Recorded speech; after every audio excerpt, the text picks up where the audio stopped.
할렐루야.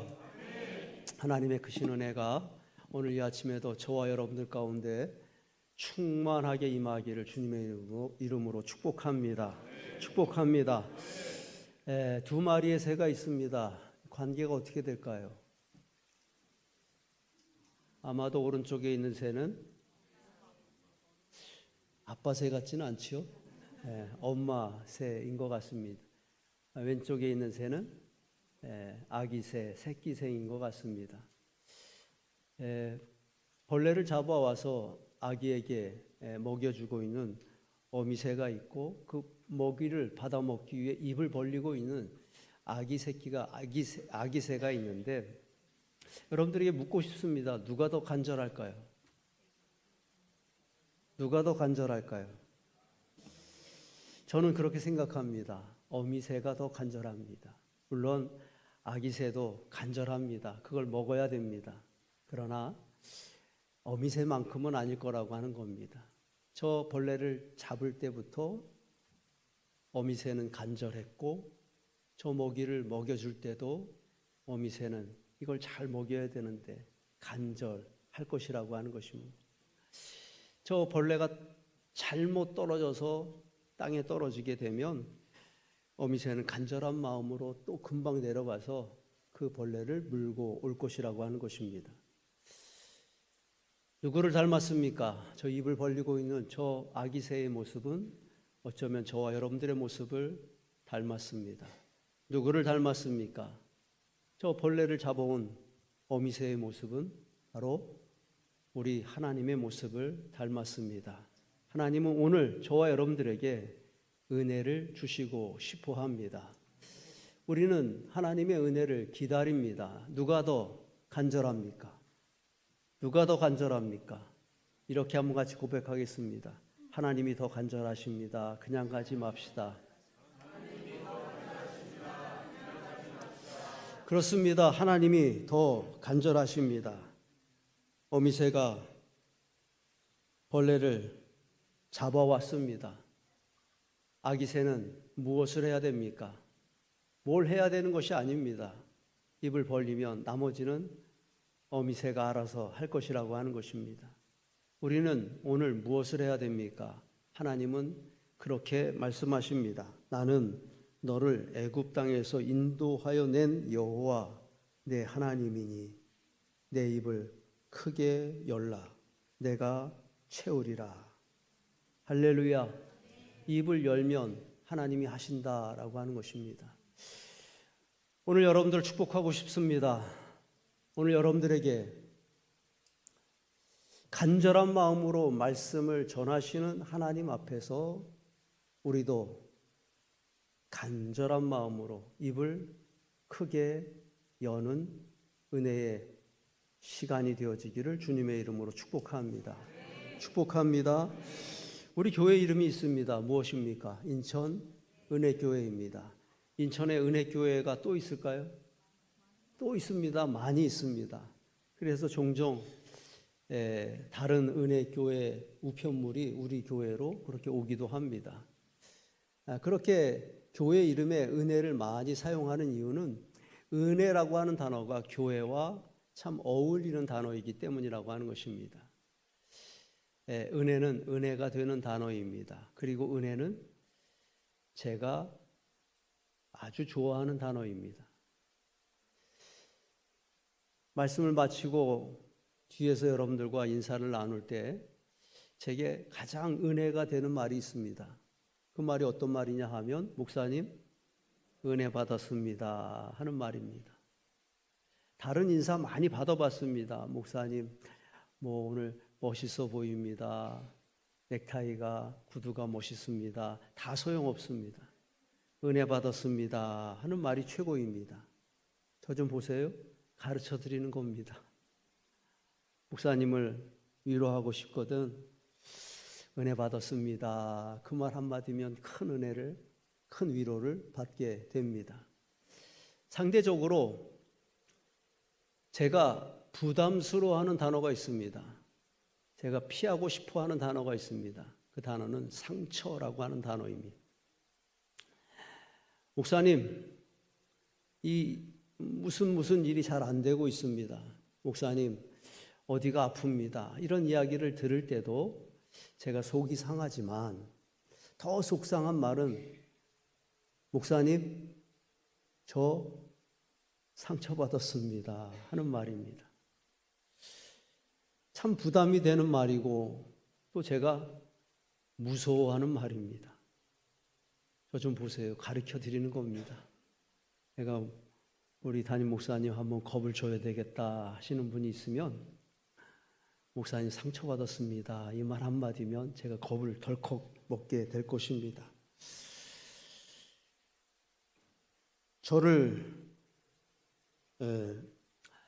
어떤 목사님이 그런 말씀을 하셨던 기억이 있습니다. 제가 무릎을 탁 칠 정도로 공감이 되고 또 은혜가 되는 이야기였습니다. 어디 적어놓지도 않았는데 기억이 납니다. 뭐라고 말씀하시냐 하면 돈을 주면 받고 상처를 주면 받지 말라라고 하는 말입니다. 이해가 되셔요?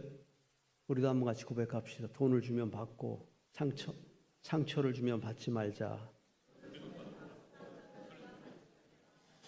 우리가 상처를 받는 이유는 받았기 때문에 받는 거라고 하는 거예요. 이해가 되셨으면 좋겠어요.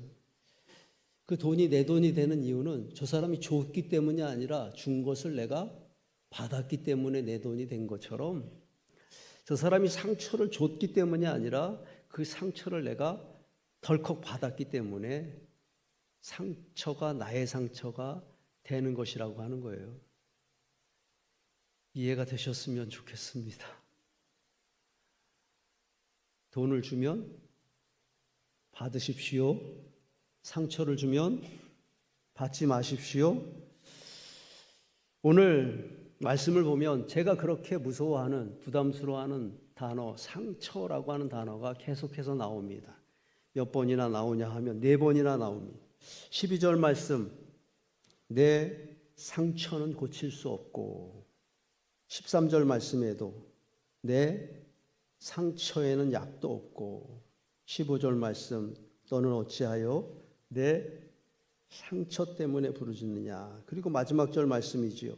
내가 너의 상처로부터 새살이 돋아나게 하여 너를 고쳐주리라. 오늘 말씀의 제목입니다. 상처로부터 새살이 돋아나는 가정입니다. 이 오늘 말씀에 나오는 상처라고 하는 단어는 목사님 상처받았습니다. 그 말과 의미가 정확하게 일치하는 것은 아닙니다. 그러나 다른 말도 아닙니다. 이 상처라고 하는 말은 마치 깨어진 그릇처럼 뭔가 불완전한 온전하지 않는 상태를 말하는 것입니다. 눈에 보이는 상처를 말하는 것이 아니라 마음의 상처, 정서적인 상처, 또 영적인 상처를 의미합니다. 그것은 또한 우리가 이 세상을 살아가는 동안에 받게 된 고난과 고통과 아픔을 통칭해서 비유하는 말씀이라고 하는 것입니다. 부정적인 삶의 형태를 말하는 것입니다. 지금 이스라엘 백성들은 큰 상처 가운데 살아가고 있습니다. 그것을 하나님은 에레미야서를 통하여서 말씀하시고 있는 것입니다. 그 상처를 보면 간단한 상처가 아닙니다. 고칠 수 없는 상처요. 13절 말씀에 보면 그 상처는 약도 없는 상처요. 처방도 없는 상처요. 치유되어질 수 없는 불치의 상처였었다라고 하는 것입니다. 명확하든 명확하지 않든 모든 상처에는, 모든 질병에는 이유가 있다고 하는 것입니다. 얼굴에 멍이 들었습니다. 이유가 있지요. 누군가에 맞았거나 또 어디에 부딪혔거나 이유가 있습니다. 배탈이 났습니다. 이유가 있지요. 무엇인가 잘못 먹었기 때문에 배탈이 난 것입니다. 이스라엘 백성들은 이렇게 치명적인 상처 가운데 살아가고 있습니다. 그 이유는 무엇이겠습니까? 오늘 15절 말씀입니다. 내 악행이 많고 내 죄가 허다함으로 내가 이 일을 너희에게 행하였느니라. 참 놀랄 만한 말씀입니다. 무엇이 놀랍니까, 여러분? 내가 이 일을 행하였느니라. 누가 하였다고요? 하나님이 하셨다고 하는 거예요. 이스라엘의 상처는 누가 만든 것이냐? 하나님이 만든 것이라고 하는 것입니다. 왜 하나님은 이스라엘 백성들, 하나님이 선택하셨던 이스라엘 백성들이 큰 상처 가운데 살게 하셨느냐라고 하는 것입니다. 내 악행이 많고 내 죄가 허다함으로 이것 때문이라고 하는 거예요. 그리고 다시 한번 14절 말씀을 보면 동일한 말씀으로 말씀하십니다. 내 악행이 많고 내 죄가 허다함으로 14절 말씀, 이는 내 악행이 많고 내 죄가 많기 때문에 나는 내 원수가 당할 고난을 내가 받게 하며 잔인한 징계를 내렸도다. 죄가 이런 것이라고 하는 것입니다. 원수가 당할 고난이 있습니다. 그런데 죄는 그 원수가 당할 고난을 내가 당하게 한다라고 하는 겁니다. 죄는 고난의 방향을 바꿉니다. 고난의 화살이 날아갑니다. 원수를 향하여서 날아갑니다. 징계의 화살이 원수를 향하여서 날아갑니다. 그러나 내가 죄를 짓는 순간, 죄 아래 살아가는 순간 하나님은 그 고난, 원수를 향해 나아가는 고난의 화살을 나에게 돌리시고 나의 가정에 돌리시고 내 자녀에게 돌리신다라고 하는 것입니다. 즐거운 곳에서는 날로라 하여도 내 쉴 곳은 작은 집, 내 집뿐이라.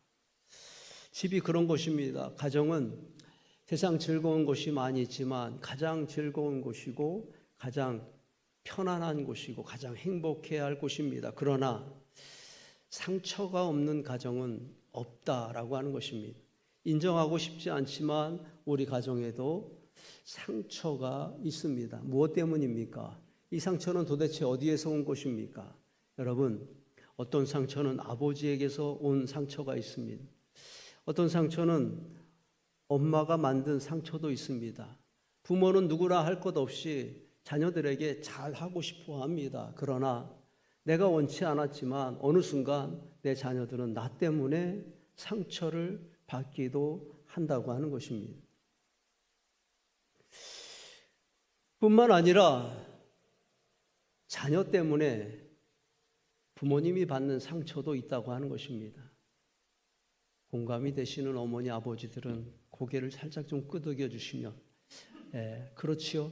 저것들은 잘 모르지만 저것들 때문에 내가 받은 상처도 있다고 하는 것입니다. 엄마가 도대체 나에게 해준 것이 뭐가 있습니까? 자기는 자기 기분대로 말한 것이지만 엄마에게는 수십 년 동안 지워지지 않는 상처가 되기도 한다고 하는 것입니다. 그러나 우리 가정의 가장 큰 상처는 어디에서부터 오느냐? 나로부터 온다고 하는 것입니다. 여기서 아멘 하셨으면 좋겠습니다. 내가 만든 상처가 가장 크다고 하는 것입니다. 나의 이기심 때문에, 나의 무지함 때문에, 나의 죄 때문에 우리 가정에 치유할 수 없는 상처가 가득하다고 하는 것입니다. 어쩌면 오늘 하나님은 여러분들에게 그 상처를 보게 하실 것입니다. 어쩌면 오늘 하나님은 여러분들에게 그 상처의 이유가 무엇인지 가르쳐 주실 것이라고 하는 것입니다. 참 두렵고 떨리는 일입니다. 나의 죄가 우리 가정의 상처를 만들고 나의 죄가 우리 자녀들의 상처를 만들 것이라고 하는 것입니다. 오늘 말씀 속에 상처라는 단어가 4번 나옵니다. 그럼 은혜라고 하는 단어는 몇 번 나옵니까? 한 번도 안 나옵니다. 한 번도 안 나오지만 그러나 은혜라고 하는 의미를 담고 있는 말씀이 있습니다. 오늘 17절 말씀입니다. 여호와의 말씀이니라 그들이 쫓겨난 자라 하며 시온을 찾는 자가 없은지 같이 한번 읽겠습니다. 내가 너희의 상처로부터 새살이 돋아나게 하여 너를 고쳐주리라. 아멘.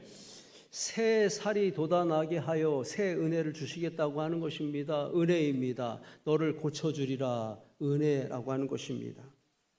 하나님은 지금 이스라엘 백성들에게 새로운 은혜를 약속하고 있는 것입니다. 내가 고쳐주리라 말씀하시고 있습니다. 하나님이 하시면 됩니다. 할렐루야. 하나님께서 그들에게 상처를 주셨지만 하나님은 또 다른 손으로 그 상처를 치유하신다라고 하는 것입니다. 이스라엘의 죄 때문에 이스라엘은 원수가 당할 고난을 당하게 되었습니다. 치유할 수 없는 상처가 생겼습니다. 그런데 왜 하나님은 갑자기 그 상처에서 새살이 돋아나게 하시겠다 말씀하시고 있는 것입니까? 왜 하나님은 갑자기 저들을 고쳐주시겠다고 말씀하시고 있는 것입니까? 상처에 이유가 있는 것처럼 상처의 회복에도 이유가 있습니다. 15절 말씀을 다시 봅니다. 너는 어찌하여 내 상처 때문에 부르짖느냐? 그것 때문이라고 하는 것입니다. 너는 어찌하여 내 상처 때문에 부르짖느냐? 부르짖어도 소용없다 이렇게 말씀하시는 것처럼 느껴지지만 그것이 아니라고 하는 것입니다. 여러분, 그럴 때가 있지 않습니까? 엄마와 딸이 싸웁니다.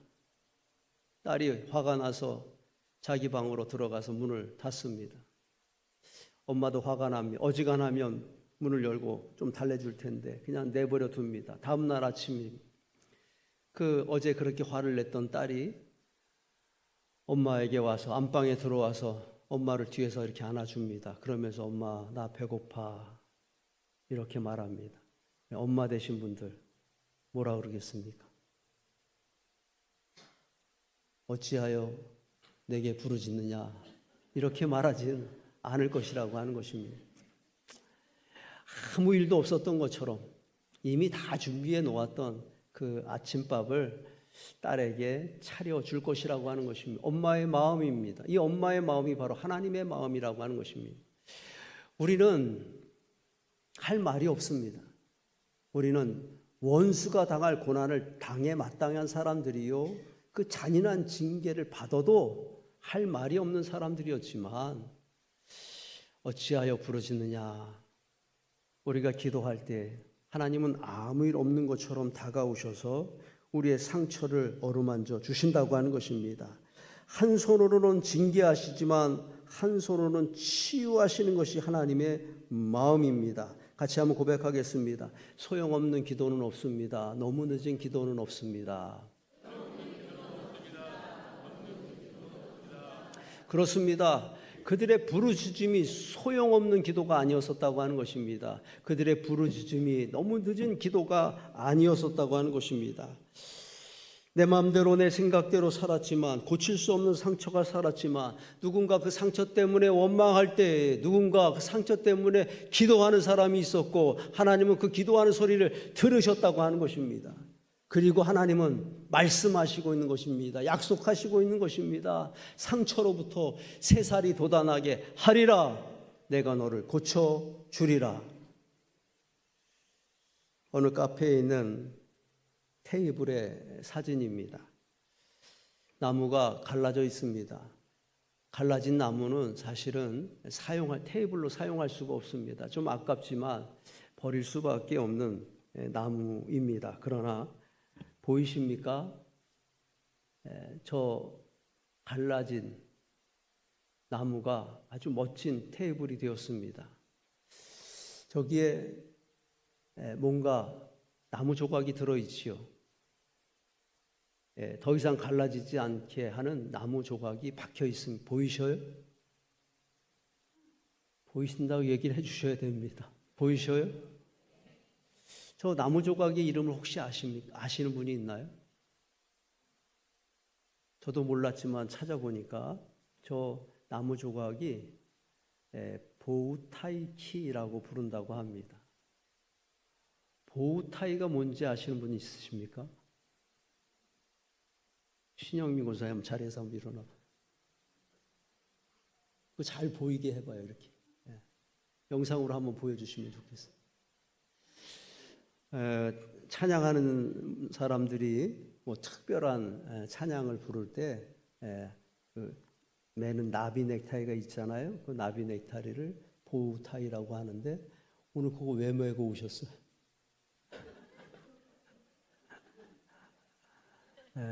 제가 이따 설교에 필요하다고 매라 그랬어요. 저 보우타이 키가 있으면 앉아도 됩니다. 갈라진 나무가 더 이상 갈라지지 않게 되고, 어떤 경우에는 그냥 멀쩡한 테이블보다 저 보우타이 키로 작업이 되어 있는 테이블을 더 값을 쳐주는 그런 경우도 있다고 합니다.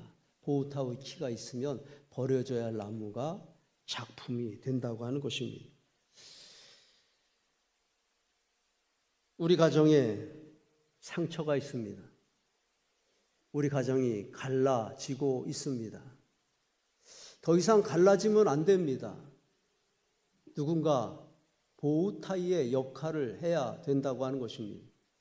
누가 우리 가정을 보우타이 키의 역할을 하는 자입니까?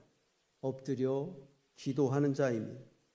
사실 보우타이가 되어지는 방법은 여러 가지가 있습니다. 저는 가정을 그렇게 생각합니다. 더 봐주는 곳이라고 생각합니다. 가정은 뭐라고요? 가정은 사실 가족은 가족이니까 더 잘해야 됩니다. 그게 마땅하지요. 더 잘해야 되지만 사실은 가족이기 때문에 더 많이 봐줘야 됩니다. 아멘 좀 해봐요. 가족이니까 더 이해해야 되고 더 용서해야 되고 가족이니까 내가 더 참아야 되고 더 사랑하고 더 희생해야 됩니다. 할렐루야. 그것이 보우타이 키의 역할을 하는 것이지만 가장 선명하게 가장 분명하게 우리 가정을 행복한 가정으로 작품과도 같은 가정으로 만드는 보우타이 키는 무엇이냐? 기도하는 것이라고 하는 것입니다. 복잡하지 않습니다. 우리가 죄 아래 살면 우리 가정은 갈라질 것입니다. 상처가 만들어지게 될 것입니다. 그러나 내가 기도하면 하나님은 그 상처를 아물게 하실 것이라고 하는 것입니다. 상처가 나을 때에, 상처에서 새살이 돋아날 때 여러분 무슨 소리가 납니까? 못 들어보셨어요? 상처에서 새살이 나는 소리 무슨 소리가 납니까? 광고를 하나 보여드리겠습니다. 이름을 제가 지웠지만 아마 한 번쯤은 다 써보신 연구일 겁니다. 땡땡 카솔인데 그 땡땡 카솔의 광고 카피입니다. 뭐라고 써 있어요? 새살이 돋아날 때 무슨 소리가 난다고요? 여러분들을 축복하고 싶습니다. 저 좀 보세요. 어느 날인가 여러분 가슴에 생겼던 그 상처가 솔솔 새살이 돋아나는 소리가 들려오기를 축복합니다. 여러분 가정에 내 힘으로 어찌할 수 없는 상처가 무슨 소리가 난다고요? 솔솔 상처에서 새살이 나게 하시는 하나님의 은혜가 여러분 가정에 새롭게 임하게 되어지길 축복합니다. 오늘로 가정 행복의 달은 끝나게 되지만 여러분 가정의 행복은 계속 되어야만 합니다. 내가 기도하며 하나님은 나를 무슨 키요? 보우타이 키처럼 조금 낯선 단어이지만 여러분들 이 단어를 좀 외우셨으면 좋겠어요. 무슨 키요? 보우타이 키. 그래서 어디 카페에서 테이블에 저게 붙어 있으면 아는 척도 하셔요. 이게 보우타이 키로 작업이 되어 있네. 여러분들이 여러분 가정의 보우타이가 되어지기를 원하고 우리 교회의 보우타이가 되어지기를 원합니다. 여러분들이 여러분 가정에 기도의 향기를 만드는 자들이 되어지기를 주님의 이름으로 축복합니다. 자리에서 일어나시겠습니다.